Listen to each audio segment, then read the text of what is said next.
प्रतिपंढरीत भक्तीचा महोत्सव आषाढी एकादशी निमित्त बिर्ला मंदिरात महापूजा। आषाढी एकादशी भक्ती रसाचा महासागर आणि विठ्ठल नामाचा गजर। ठाणे जिल्ह्यातील प्रतिपंढरपूर म्हणून ओळखले जाणारे उल्हासनगर येथील बिर्ला मंदिर आज पहाटेपासून भक्तांच्या जयघोषाने गजरून गेले आहे। या पावन दिवशी उल्हासनगर महानगरपालिकेच्या आयुक्त मनीषा आव्हाळे आणि कल्याण डोंबिवली महानगरपालिकेचे आयुक्त अभिनव गोयल यांनी सहकुटुंब श्री विठ्ठल रुक्मिणीच्या महापूजेस उपस्थित राहून आपली निष्ठा आणि श्रद्धा व्यक्त केली। पहाटे 5 वाजता अभिषेक आणि त्यानंतर 6 वाजता आरती भाविकांच्या साक्षीने पार पडली। मंदिर परिसर टाळ मृदुंगांच्या गजरात न्हालेला दिसून आला। या महापूजेत सेंचुरी रेयॉन कंपनीचे ओमप्रकाश चितलांगी तसेच दिग्विजय पांडे आणि श्रीकांत गोरे हेही उपस्थित होते। या सर्व मान्यवरांच्या उपस्थितीची माहिती सेंचुरियन कंपनीचे जनसंपर्क अधिकारी मेहुल लालवा यांनी दिली। विठ्ठल नामाच्या जयघोषात भक्तांनी आपल्या श्रद्धेचे दर्शन घडवत पुन्हा एकदा या मंदिराला पंढरीची अनुभूती दिली। बिर्ला मंदिरात साजरी झालेली आषाढी एकादशी एक भक्तिपूर्ण मंगलमय संस्मरणीय पर्व ठरली आहे।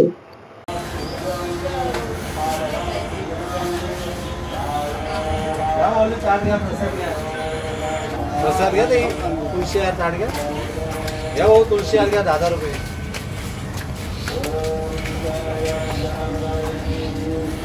भाऊसा आहे ना भाऊसा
आपल्याला वेळ आहे अजून आम्ही कोणाकडे बोलतो तुम्ही चर्चा करा। हो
राज्यं महाराज्यमाधिपत्यमयं शमन्तपर्यायै स्यात् सार्वभौमः सर्वाश्रमपरमेश्वरे मन्त्रपुष्पाञ्जलिं समर्पयेत्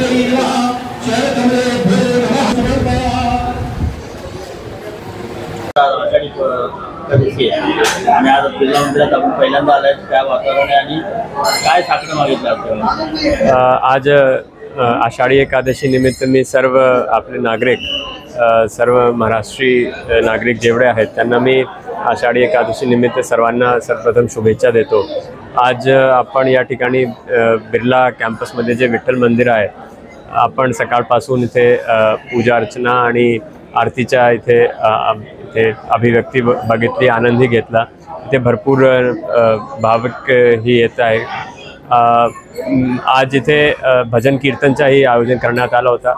खूप चांगला वातावरण या ठिकाणी आहे। एक भक्तीचं जे वातावरण इथे आपण पाहिलं ते नक्कीच एक आनंददायी होता।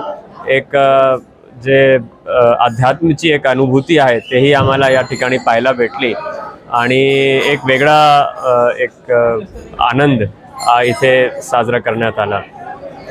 परत मी सर्व नागरिकांना आषाढी एकादशी निमित्त हार्दिक शुभेच्छा देतो। लोकांना पण काय संदेश देणार आजच्या दिवशी? कोणाला?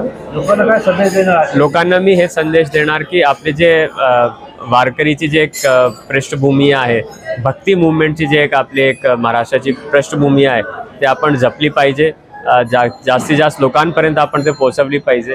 विशेष करून जे नवीन पिढी आहे त्यांनाही आपण अध्यात्म आणि भक्ती जे रस आहेत त्याच्यामध्ये रुजवण्याचा प्रयत्न आपण जर केला तर नक्कीच एक समाजामध्ये एक वेगळा याच्यामध्ये प्रबोधन भेटणार आणि समाजामध्ये एक सौहार्द या ठिकाणी निर्माण होणार आहे। एवढाच मी संदेश नागरिकांना देणार आहोत।